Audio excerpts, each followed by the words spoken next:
Seigneur Dieu, dans le nom puissant de Jésus, nous bénissons ton nom et nous te rendons des actions de grâce. Et tout ce qui te cherche soit dans l'allégresse et se réjouisse en toi, parce que tu es le maître des temps et des circonstances, tu es le Père de tout ce qui ont le Fils en eux, tu es le Roi de gloire, tu es l'admirable conseiller, le consommateur de notre foi. Bonjour, chers lecteurs, chères lectrices, que le Seigneur vous bénisse. Bienvenue dans ce partage de ce jour, Living World. Nous allons parler du triangle de la vie. Comment faire l'équilibre aux trois côtés qui caractérisent principalement notre vie. Il s'agit de la famille, il s'agit de la vie spirituelle, de l'alliance avec Dieu et du travail. Dans toutes ces choses, nous devons faire un équilibre pour pouvoir mener une vie glorieuse, une vie épanouie durant notre pèlerinage sur terre. Ecclésiaste, le chapitre 11, le verset 4 au verset 6, la Bible déclare: celui qui observe le vent ne sèmera point, et celui qui regarde les nuages ne moissonnera point. Tu ne connais pas non plus l'œuvre que Dieu a fait. Dès le matin, sème ta sémence, et le soir, ne laisse pas reposer ta main, car tu ne sais point ce qui réussira, ceci ou cela, ou si l'un et l'autre sont également bons.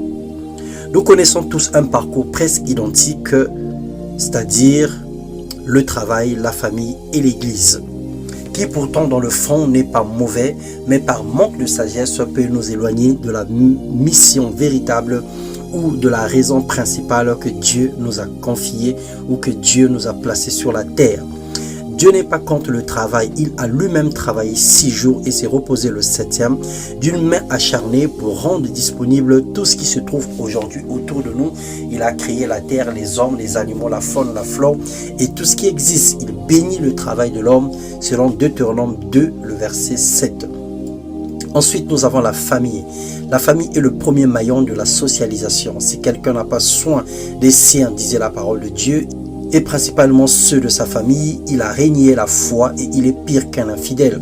Tout ceci montre que l'homme a une lourde responsabilité, celle de veiller à son semblable, à son prochain, celle de veiller à sa famille et d'en prendre soin. 1 Timothée 5, le verset 8. Et troisièmement, David a dit que je suis dans la joie quand on me dit allons dans la maison de l'Éternel. Puis Psaume 122, le verset 1.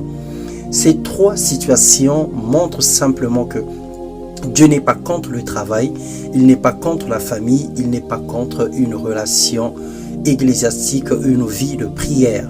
Mais dans tout cela, si nous ne faisons pas l'équilibre, nous nous égarons dans notre parcours.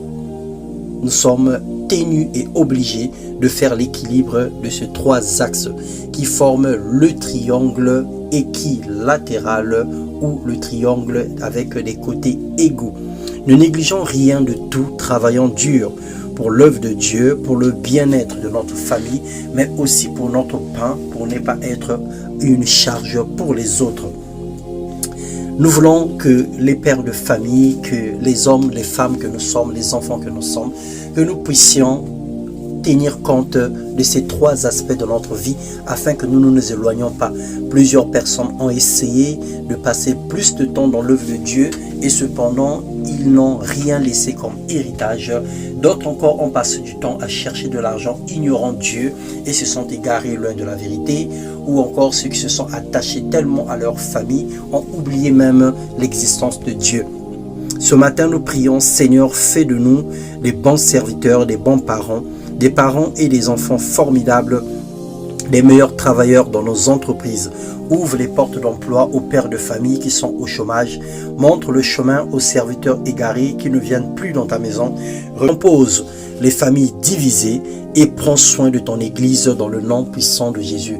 Nous avons besoin de l'unité, nous avons besoin de la force, nous avons besoin du courage et nous avons besoin d'obéir à ta parole pour mener à bien l'œuvre pour laquelle tu nous as appelés. Que ton nom soit béni et glorifié dans le nom de Jésus-Christ. Amen.